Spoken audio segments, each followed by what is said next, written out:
A fossilização é um milagre estatístico, uma vitória contra a entropia, com probabilidades tão remotas que roçam o impossível. É um sussurro através de éons, a preservação de um único momento contra o esquecimento absoluto.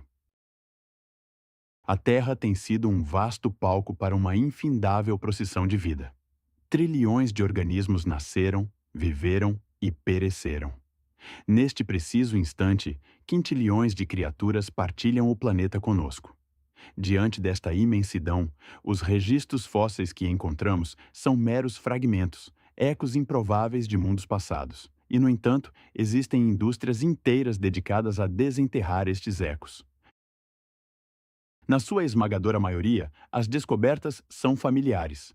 Confirmam o que já sabemos.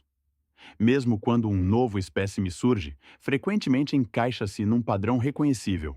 Mais um hadrossauro, uma variação sobre um tema conhecido. Mas por vezes, muito raramente, a Terra entrega algo que desafia a própria lógica da evolução. Uma anomalia biológica tão estranha que os paleontólogos, décadas mais tarde, ainda se veem confrontados com um silêncio perplexo. O exemplo supremo deste enigma é o Tullimonstrum gregarium. Carinhosamente apelidado de monstro de Tully, a palavra monstro não é usada de ânimo leve. Esta criatura não era apenas bizarra na sua aparência. Era, e continua a ser, um quebra-cabeças biológico fundamental. A sua história moderna começa no ano de 1966. Um colecionador amador explorava a formação Mason Creek, no Illinois, um célebre depósito de fósseis do período Carbonífero. Ali, encontrou não um, mas vários exemplares de uma criatura que nunca vira. A forma era consistente, mas a sua identidade era um vazio absoluto. Levou os seus achados ao Museu Field de História Natural, esperando que os especialistas pudessem lançar alguma luz. Para sua surpresa, eles ficaram igualmente desconcertados. O que tinham diante de si parecia nascido da febre de um sonho. Um corpo macio em forma de charuto, uma barbatana caudal triangular, olhos montados em longas hastes laterais e, o mais bizarro de tudo, uma longa probóscide que terminava numa espécie de pinça ou boca articulada. Seria aterrador, não fosse o seu tamanho modesto. A maioria dos espécimes mede menos de 35 centímetros. A sua estranheza captou a atenção mundial, mas nem o EAD. Seria um molusco? Um artrópode? Um verme? Um conodonte? Talvez um parente primitivo dos vertebrados? A única certeza era o seu habitat. Embora o Illinois seja hoje um estado de planícies, há centenas de milhões de anos estava coberto por um mar tropical raso. O monstro de Tully era, sem dúvida, um nadador de águas abertas. Passaram-se quase 60 anos.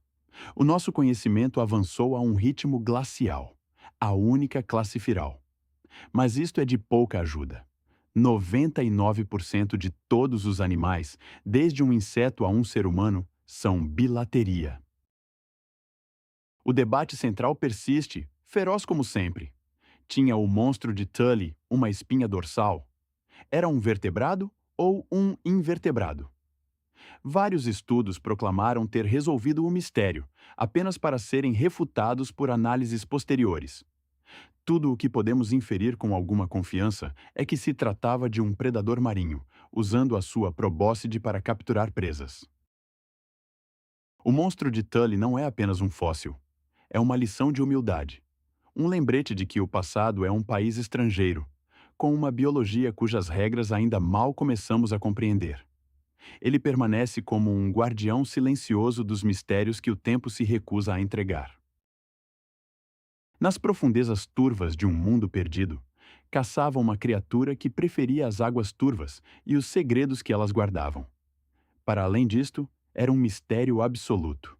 Mas as maravilhas enigmáticas do passado não se limitam a um único espécime. Por vezes, a Terra revela capítulos inteiros que desafiam a nossa compreensão.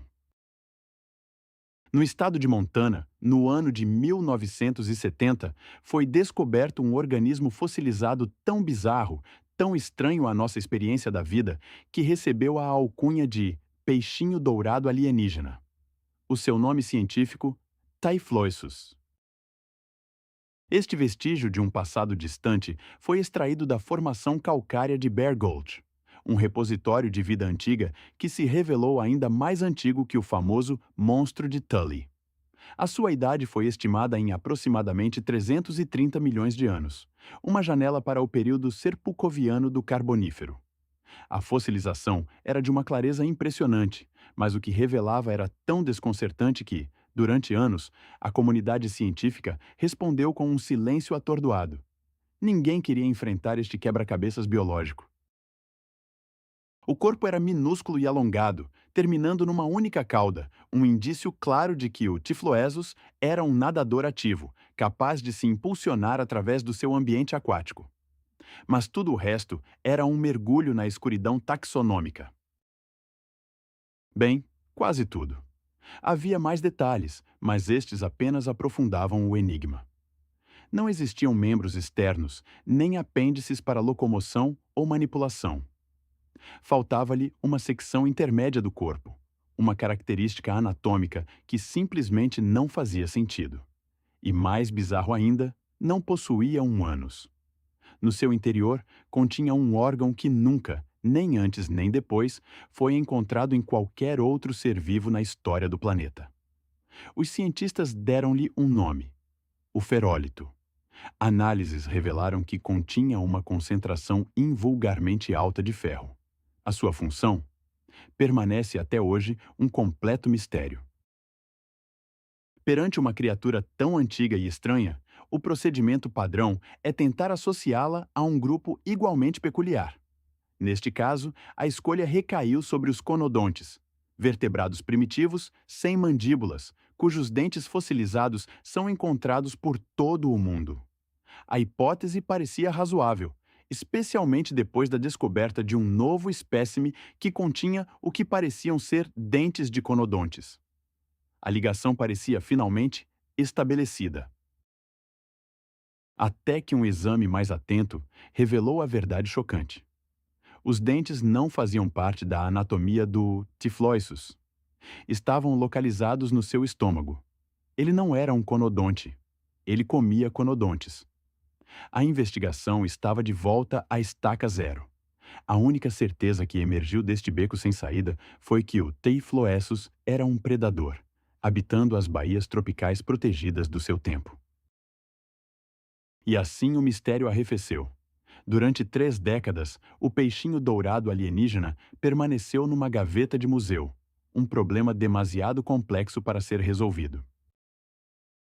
Até que, no ano de 2022, surgiu um avanço. Uma equipe de cientistas, com extrema cautela, propôs uma nova identidade para o Typhloesus. Talvez, apenas talvez, ele fosse um molusco. A ideia parece rebuscada, mas baseia-se numa reinterpretação crucial. A criatura possuía uma espécie de língua armada com dentes, que projetava do seu ventre para atacar as presas. Embora estranho, este mecanismo é surpreendentemente semelhante a um órgão encontrado nos moluscos modernos: a rádula. Contudo, a ciência raramente oferece respostas fáceis. Análises posteriores demonstraram que estruturas semelhantes a rádulas surgiram de forma independente noutros grupos de animais ao longo da história da vida. Um fenômeno conhecido como convergência evolutiva. Portanto, a ligação aos moluscos, embora tentadora, está longe de ser conclusiva. Que criatura gelatinosa e fantasmagórica era esta? Por enquanto, é impossível dizer. O Typhloesus representa um dos casos mais difíceis e obstinados da paleontologia moderna. Mas, pelo menos, é um desafio singular. Porque, por vezes, os enigmas do passado vêm aos pares. E, neste caso, ambos foram encontrados no mesmo local lendário que nos deu o monstro de Tully, a formação Mason Creek. Foi aqui que foram feitas 2 descobertas distintas, tão desconcertantes para os investigadores que as melhores analogias para as descrever foram retiradas não da biologia, mas do próprio alfabeto. especificamente 2 letras. Estes fósseis, embora não relacionados entre si, foram batizados de Etacistes e Esconitynus. Cada fóssil é um sussurro fragmentado de um éon esquecido, um eco de uma forma de vida que floresceu e desapareceu muito antes da nossa chegada. A nossa tarefa não é apenas decifrar, mas escutar a profunda humildade que a própria Terra nos ensina. Que o livro da vida é vasto, e as páginas que lemos são apenas o começo da história. Nas profundezas do tempo, onde a árvore da vida apenas começava a brotar os seus ramos mais estranhos, existiram formas que a nossa imaginação moderna luta para conceber. Entre os enigmas do passado, 2 criaturas do período cambriano destacam-se pela sua arquitetura bizarra, conhecidas coletivamente como os animais H e Itro. Uma delas, um organismo chamado Etacistes, era talvez a mais visualmente desconcertante. A sua estrutura corporal desafiava a lógica biológica, assemelhando-se de forma notável a uma letra do nosso próprio alfabeto, a letra H. No centro desta forma geométrica, uma protuberância, um núcleo de função incerta, completava o seu perfil enigmático. Como seria de esperar de um ser tão antigo e tão alienígena, quase nada sabemos sobre o propósito desta configuração. Para que serviam estes apêndices, estendendo-se como braços imóveis no silêncio abissal? Os cientistas postulam que era um ser filtrador, uma criatura que colhia o seu sustento das partículas e organismos microscópicos suspensos na sopa primordial dos oceanos. A evidência sugere que era uma forma de vida colonial, crescendo ao longo de toda a sua existência. Esta teoria é sustentada pela vasta gama de tamanhos encontrados nos registros fósseis, desde espécimes minúsculos a estruturas mais robustas. A sua forma, no entanto, não era um molde rígido. A protuberância central podia variar, assumindo contornos arredondados, em forma de coração ou outras configurações, numa diversidade que talvez refletisse a individualidade de cada colônia. Embora a sua classificação permaneça um debate aceso, a hipótese mais forte coloca o Etacistes no filo dos hemicordados, um grupo que hoje inclui os vermes bolota e os pterobrânquios. A ironia do destino é que o seu companheiro alfabético, uma criatura em forma de eri chamada Iscumacia, parecia, à primeira vista, mais convencional. A sua silhueta lembrava vagamente uma anêmona do mar. Mas esta familiaridade era uma ilusão, uma armadilha para os paleontólogos. A escumacia escondia um paradoxo biológico que gerou problemas de classificação muito mais profundos. Possuía características completamente ausentes nas anêmonas. Exibia uma simetria bilateral, um plano corporal com um lado esquerdo e um direito, um traço de complexidade avançada. Mais chocante ainda, tinha um sistema digestivo completo, com uma entrada e, imagine-se, uma saída. A presença de um ânus reescreveu todas as suposições iniciais, anulando qualquer tentativa de a classificar junto dos seus sósias mais simples. O que podemos então afirmar com alguma segurança? Era um animal. Possuía uma boca, uma longa fenda posicionada entre o que pareciam ser 2 braços. Mas o que eram estes braços? Ferramentas de caça? Âncoras para se fixar ao leito marinho? Ou algo para o qual a biologia moderna ainda não encontrou um análogo? A verdade permanece selada na rocha. O período cambriano foi, sem dúvida, um palco de experimentação biológica desenfreada. Mas antes mesmo do cambriano, existiu um tempo ainda mais enigmático. Um éon de formas de vida tão estranhas, tão fundamentalmente diferentes de tudo o que conhecemos, que os cientistas viram-se forçados a agrupá-las numa categoria à parte: a Biota ediacarana. Este período, que se estendeu de 635 a 538,8 milhões de anos atrás, foi a primeira vez na história da Terra que a vida macroscópica deixou fósseis em abundância. E as criaturas que eles revelam são um testamento à natureza ilimitada da evolução. Foi neste crepúsculo da vida pré-histórica que prosperou um dos seres mais desconcertantes já descobertos. Uma criatura que parece ter emergido de um pesadelo ancestral. Imagine uma árvore, mas em vez de casca, uma carne viva, cravejada de tentáculos. Permitam-nos apresentar o Namacalathus. Quando os seus fósseis foram descobertos pela primeira vez, a perplexidade foi total. Assemelhavam-se a habitações alienígenas ou a cálices bizarros, principalmente devido às aberturas no seu topo. A sua verdadeira natureza era um mistério absoluto. A sua forma geral sugeria um organismo vegetal, uma espécie de lírio do mar primitivo. Contudo, um exame mais detalhado do seu tronco revelou um facto revolucionário. Em vida, ele era calcificado. Não era uma planta, era um animal. E o seu caule rígido representava uma das mais antigas provas da existência de um esqueleto na história da Terra. Com o tempo, fragmentos fossilizados dos seus tecidos moles foram encontrados, pintando o retrato de uma criatura que era simultaneamente planta e animal na sua forma. Um ser que desafia as nossas categorias mais básicas.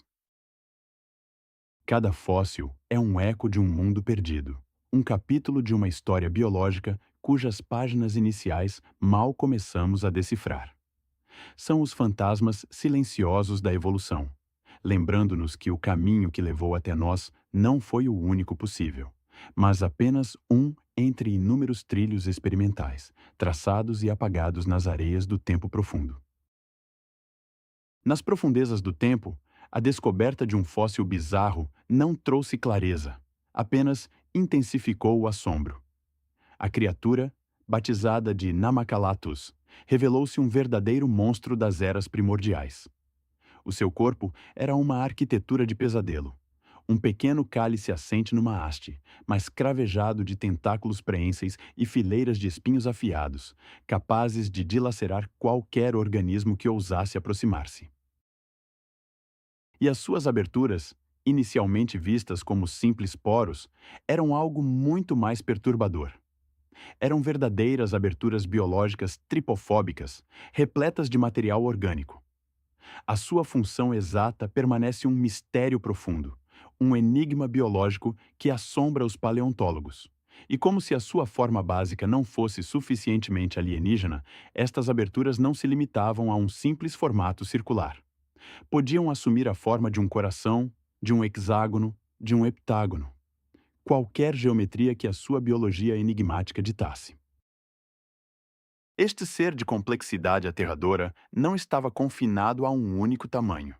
Evidências sugerem que podia alterar as suas dimensões, adaptando-se ao ambiente que o rodeava. Embora os seus restos tenham sido encontrados em diversos locais, parecia preferir as trevas esmagadoras das planícies abissais, um reino de silêncio e pressão. O que eras, afinal, esta criatura?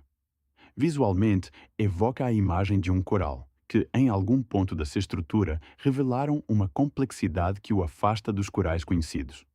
A verdade é que, para além do facto de que viveu e possuía uma aparência profundamente inquietante, não sabemos praticamente nada. Mas o Namacalathus não estava sozinho na sua estranheza. O seu período foi palco de outras formas de vida que desafiam a nossa compreensão. Muitas delas encaixam-se perfeitamente na categoria do "o que é isto?". Tomemos como exemplo a enigmática Dickinsonia. À primeira vista, o seu fóssil assemelha-se a um prosaico tapete de banho, com a sua forma oval e segmentada. No entanto, este tapete vivia, movia-se e alimentava-se no leito oceânico há mais de 500 milhões de anos. E o mais fascinante é que existia uma miríade de tapetes semelhantes naquela época, como a espriguina e outros. A sua abundância e características partilhadas levaram os cientistas a agrupá-los num filo proposto, os Proarticulata. Estes organismos legaram-nos uma avalanche de fósseis bizarros. Apesar da sua diversidade e da sua presença generalizada no registro fóssil, ainda hoje somos incapazes de determinar com certeza a sua relação com os animais modernos. A única suposição consensual é que eram de facto animais. Os mistérios não se limitam à sua classificação. A sua forma corporal, o seu modo de vida, tudo é objeto de intenso debate. Não existe uma única hipótese que reúna o consenso da comunidade científica. E um detalhe particularmente frustrante para os biólogos é que, apesar da sua aparente simetria, estas criaturas eram subtilmente assimétricas. Se observarmos com atenção as linhas que definem os seus segmentos, percebemos que não se alinham perfeitamente de um lado para o outro. É uma simetria de deslizamento, uma imperfeição desconcertante que desafia as nossas noções de ordem biológica.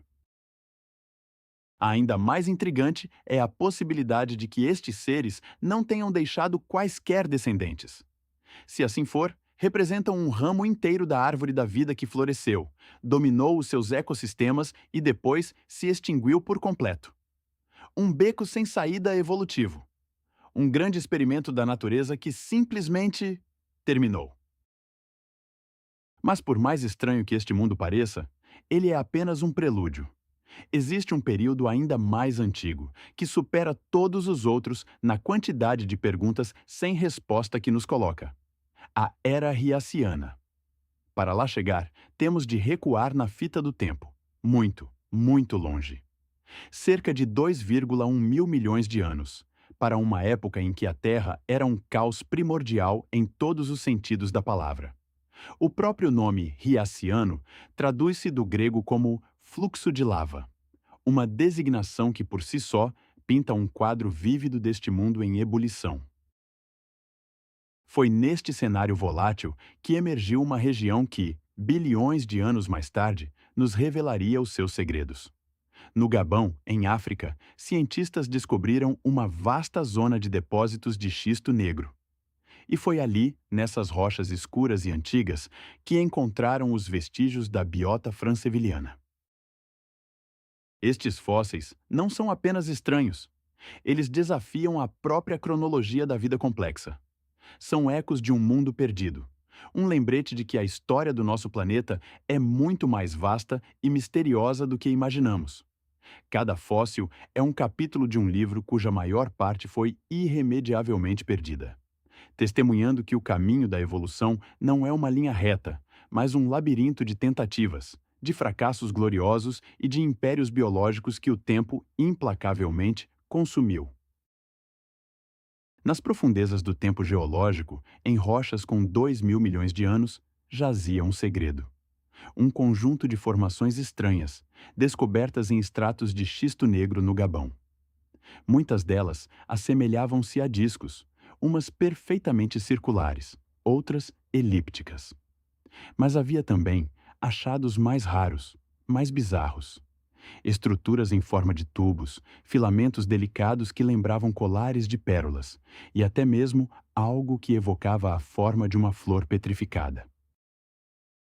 A sua morfologia era tão enigmática que, até hoje, a comunidade científica debate-se com uma questão fundamental. Podem estas estruturas ser consideradas fósseis? A proposta inicial descreveu-as como organismos multicelulares coloniais, provavelmente eucariontes, um salto evolutivo monumental para a sua época. Contudo, o consenso estava longe de ser alcançado. Uma corrente de ceticismo argumentava que estas formas não eram, de todo, vestígios de vida. Seriam, em vez disso, o resultado de processos inorgânicos, pseudofósseis criados pela cristalização de minerais como a pirite, ou talvez artefactos da diagênese, as alterações químicas e físicas que as rochas sofrem após a sua deposição.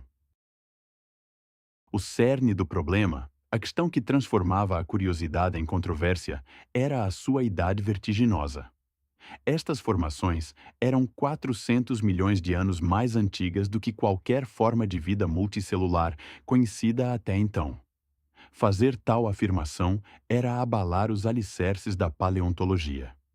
Estudar um objeto com 2 mil milhões de anos é uma tarefa de uma complexidade avassaladora, especialmente quando o objetivo é determinar se, em algum momento, esteve vivo. Desde as primeiras descobertas, a disputa nunca cessou. No entanto, nos últimos anos, a balança pendeu.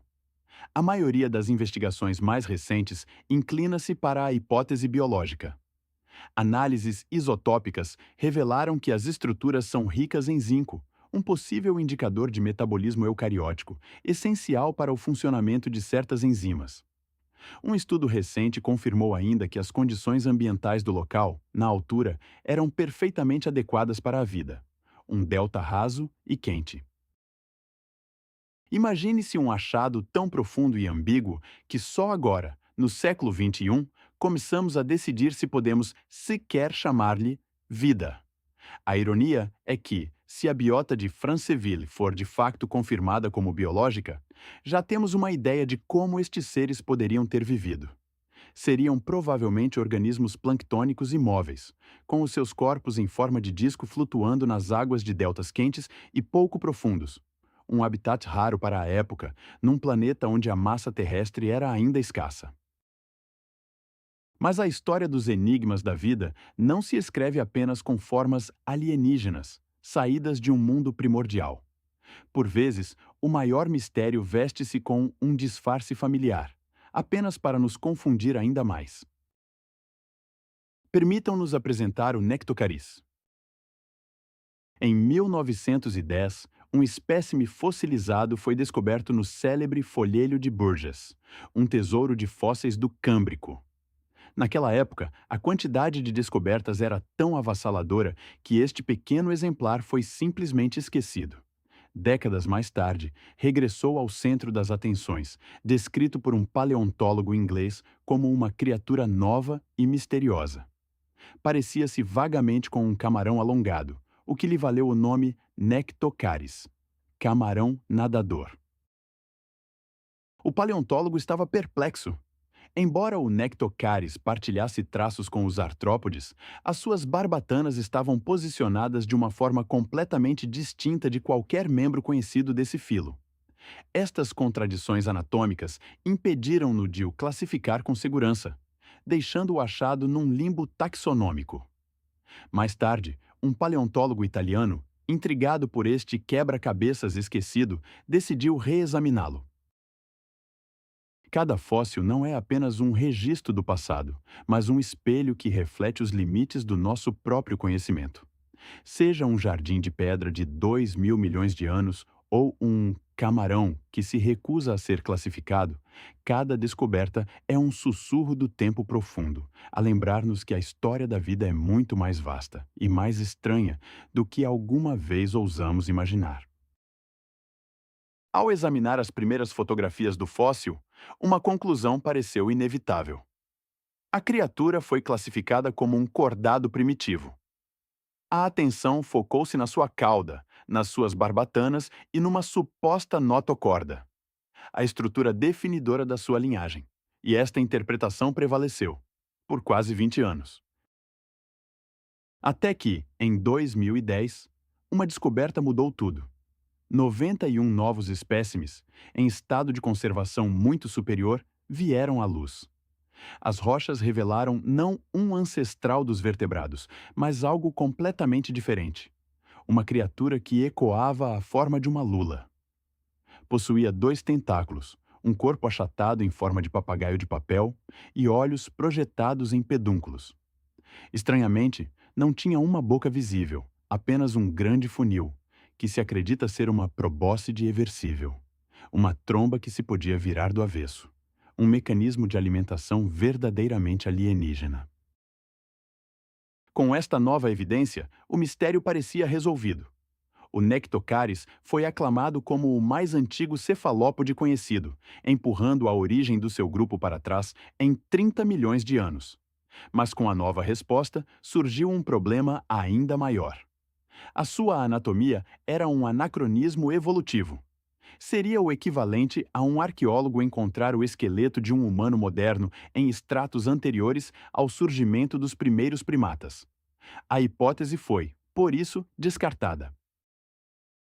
E, como tantas vezes acontece na ciência, o enigma regressou ao ponto de partida. Em 2019, um parente próximo foi encontrado, o Nectocotis. Juntos, formam agora a controversa e filogeneticamente órfã família Nectocarididae. O registro fóssil é um livro com páginas em falta, escrito numa língua que ainda estamos a decifrar.